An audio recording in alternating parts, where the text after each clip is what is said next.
கர்த்தர் அதிசயங்களை செய்கிறார் ஊழியங்கள் வழங்கும் தேவ ஆலோசனை. மீகா 2வது அதிகாரம் 13வது வசனம் வாசிக்க கேட்போம். தடைகளை நீக்கி போடுகிறவர் அவர்களுக்கு முன்பாக நடந்து போகிறார். அவர்கள் தடைகளை நீக்கி வாசலால் பிரவேசித்து கடந்து போவார்கள். அவர்கள் ராஜா அவர்களுக்கு முன்பாக போவார். கர்த்தர் அவர்கள் முன்னணியில் நடந்து போவார். இந்த வசனத்தை நாம் வாசிக்கும்போது தடைகளை நம்முடைய ஆண்டவர் நீக்கி போடுகிறவர் என்பதை தெளிவாய் வேதம் சொல்லுகிறது. தடைகள் நம்முடைய வாழ்க்கையில் வந்தால் தான் தடைகளை நீக்க வேண்டிய அவசியம் உண்டு. அப்போ இந்த வசனத்தில் நம்ம 2 காரியத்தை புரியணும். நம்முடைய வாழ்க்கையில் சில காரியங்களை நாம் செய்ய முடியாதபடிக்கு, முன்னேற்றம் அடைய முடியாதபடிக்கு சில போராட்டங்கள், தடைகள் வரும். அது ஒன்று. ஆனால் தடை வரும்போது அந்த தடைகளை நீக்கி போடவும் ஆண்டவரிடத்தில் வல்லமை இருக்கிறது என்று இனி ஒன்று தெரிவிக்கிறது. இன்றைக்கி இந்த நம்முடைய வார்த்தையை கேட்டுக்கொண்டிருக்கிற உங்கள் வாழ்க்கையில் நீங்கள் சில வேளையில் பலவிதமான தடைகளை நீங்கள் சந்தித்து கொண்டிருக்கலாம். என்ன முயற்சி எடுத்தாலும் ஒரு தடங்கல், அதில் அதை சரியாக செய்ய முடியாத ஒரு நிலை, அதனால் வாழ்க்கையில் முன்னேற்றம் இல்லை. ஒரு குழப்பமான நிலையில் இருக்கிறீர்கள். முயற்சி எடுக்காமல் இல்லை, பிரயாசப்படாமல் இல்லை, ஆனால் அதை செய்து முடிக்க முடியவில்லை. அதாவது படிக்கிறீங்க, எக்ஸாம் எழுதுறீங்க, ஒரு தடை இருக்கனால தோல்வி அடைஞ்சிட்டே இருக்கீங்க. படித்து முடிச்சிட்டீங்க, வேலைக்காக முயற்சி பண்ணுறீங்க, சத்துரு ஒரு தடை வச்சனால வேலையே கிடைக்க மாட்டேங்குது. திருமணத்துக்கு முயற்சி பண்ணுறீங்க, பிரயாசப்படுறீங்க, நடக்கிற மாதிரி இருக்குது, சத்துரு ஒரு தடை வச்சதுனால நடக்காமல் போயிட்டுருக்கு. இப்படி சில தரிசனங்கள், சொப்பனங்களை கர்த்தர் காண்பிக்கிறாரு. அதை செய்கிறதுக்கு முயற்சி எடுக்கிறீங்க, ஆனால் சத்துரு தடுக்கிறான், நடக்காமல் போகுது. இப்படி காலங்கள் கடந்து போகிறது, நாட்கள் போயிட்டே இருக்குது. நம்ம திரும்பி பார்க்கும்போது இருக்கிற இடத்துலாம் இருக்கிறோம், கீழே தான் போனோமா தவிர மேலே வந்த மாதிரி நமக்கு தெரியலை. ஏன்னா முன்னால் போக முடியலை. இப்போது ஒரு நல்ல ஆற்றுல தண்ணி வேகமாக பாய்ஞ்சிட்டு இருக்குது. தண்ணி போகிற வேகத்தில் நம்ம போனால் ஈஸியாக போயிடலாம். எதிர்த்து தண்ணி வேகமாக பாயிற தண்ணியை எதிர்நீச்சல் அடித்து போகிறது கஷ்டம். எதிர்நீச்சல் அடிக்கிற மாதிரி இருக்குது. அந்த தண்ணி ஆப்போசிட்டாக வந்து நமக்கு எதிராக பாயிற மாதிரி இருக்குது ஒரு சூழ்நிலை. இதுதான் தடையை சந்திக்கிற அனுபவம். முயற்சி பண்ணுறோம், முன்னேறவே முடியாது, போகவே முடியாது. குறுக்க ஏதோ ஒரு போராட்டம் நிற்கிது. அந்த தடையை நீக்கி போடுகிற நம்முடைய ஆண்டவர் இயேசு கிறிஸ்து மட்டும்தான். இன்றைக்கி உங்களோடு பேசி கொண்டிருக்கிற தடையை மாற்ற 2 காரியத்தை தெளிவாக அவங்களுக்கு சுட்டி காட்ட விரும்புகிறேன். இந்த தடையை பற்றி பார்த்து அந்த தடை மாறுவதற்கு நம்ம ஜெபிக்க போகிறோம். முதலாவது, தேவனுக்கு சித்தமில்லாதை செய்யும்போது தேவன் தடை பண்ணுவார். அதை நம்ம முதல்ல தியானிக்க போகிறோம். தேவனுக்கு சித்தமில்லாததை, விருப்பமில்லாததை நாம் செய்யும்போது, செய்ய முயற்சிக்கும் போது தேவன் தடை பண்ணுவார். அப்படி வேதத்தில் இருக்கிறது. வாசிக்க கேட்கலாம். என்னாகும் புஸ்தகம் 22வது அதிகாரம் 21 தொடர்ச்சியாக 27வது வசனம் வரையிலும் முதலாவது வாசிக்கலாம். பிலேயாம் காலமே எழுந்து தன் கழுதின் மேல் சேணம் கட்டி மோவாபின் பிரபுகளோடு கூட போனான். அவன் போகிறதுனாலே தேவனுக்கு கோபம் உண்டது. பாருங்கள், அவன் போகிறதுனாலே தேவனுக்கு கோபம் உண்டது. கர்த்தருடைய தூதனானவர் வழியிலே அவனுக்கு எதிராளியாக நின்றார். கர்த்தருடைய தூதனானவர் வழியிலே அவனுக்கு எதிராளியாய் நிற்கிறார். பார்த்தீங்களா, ஒரு மனிதன், பிலேயாம் என்கிற ஒரு தீர்க்கதரிசி, பிரயாணமாய் போகிற பாதையிலே கர்த்தர் ஒரு தூதனை அனுப்பி அவனுக்கு எதிராளியாக அந்த பலியிலே நிற்க வைக்கிறார்.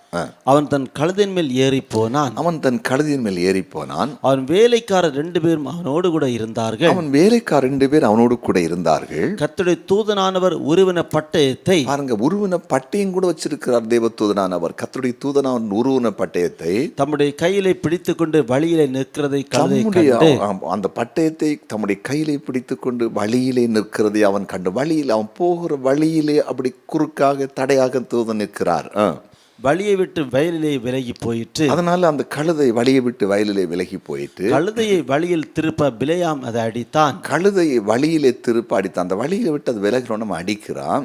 கர்த்தருடைய தூதனானவர் இரு புறத்திலும் சுவர் வைத்திருந்த திராட்சை தோட்டங்கள், கர்த்தருடைய தூதனானவர் இருபுறத்திலும் சுவர் வைத்திருந்த திராட்சை தோட்டங்களின் பாதையிலே போய் நின்றார். கழுதை கர்த்தருடைய தூதனை கண்டு சுவர் ஓரமாய் ஒதுங்கி, அந்த வழியில பாருங்க, கழுதை அந்த தூதனை கண்டவன சுவர் ஓரமாய் ஒதுங்கி பிலேயாமின் காலை சுவரோடு நெருக்கிட்டு, பிலேயாமின் காலை சுவரோடு நெருக்குது, அந்த காம்பவுண்ட் சுவரை நெருக்குது. திரும்பவும் அதை அடித்தான். திரும்பவும் அதை அடித்தான். அப்பொழுது கர்த்தருடைய தூதன் அப்புறம் போய், அப்போது கர்த்தருடைய தூதன் அப்புறம் போய் வலதுபுறம் இடதுபுறம் விலக வழியில்லாத இடுக்கமான இடத்திலே அதாவது நின்றார். எங்கேயும் விலகி போக முடியாத ஒரு இடுக்கமான வாசல், அதுபடிதான் போய் ஆகணும். அங்க போய் நிற்கிறார். கழுதை கர்த்தருடைய தூதனை கண்டு, கழுதை கர்த்தருடைய தூதனை கண்டு பிலேயாமின் கீழ் படுத்துக் கொண்டது. பிலேயாமின் கீழ் படுத்துக் கொண்டது. பிலேயாம் கோபம் மூண்டவனாகி, பிலேயாம் கோபம் உண்டவனாகி கழுதையை தடியினால் அடித்தான். தடியினால் அடித்தான். பாருங்களேன் என்ன நடக்குது. பிலேயாம் போகும்போது போகவே முடியல. அந்த போகிற பாதையிலெல்லாம் தூதன் வந்து ஆப்போசிட்டா நிற்கிறாரு. இப்போ கழுதைக்கு போக வழியே இல்லை. கழுதை அங்கேயே படுத்தாச்சு. விஷயம் தெரியாமல் பிலேயாம் வந்து அந்த கழுதையை அடிக்கிறதை பார்க்குறோம். இப்போது பிலேயாமிட்டே ஆண்டவர் பேசுகிறார் பாருங்க. அதே அதிகாரத்தில் 31 வசனத்திலிருந்து வாசிப்போம், 31, 35 வரை வாசிப்போம். அப்பொழுது கர்த்தர் பிலேயாமின் கண்களை திறந்தார். அப்போது கர்த்தர் பிலேயாமின் கண்களை திறந்தார். வழியிலே நின்று உருவின பட்டயத்தை, வழியிலே நின்று உருவின பட்டயத்தை தம்முடைய கையிலே பிடித்திருக்கிற கர்த்தருடைய தூதனை அவன் கண்டு, உருவின பட்டயத்தை தம்முடைய கையிலே பிடித்திருக்கிற கர்த்தருடைய தூதனை அவன் கண்டு தலை குனிந்து முகங்குப்புற விழுந்து பணிந்தான்.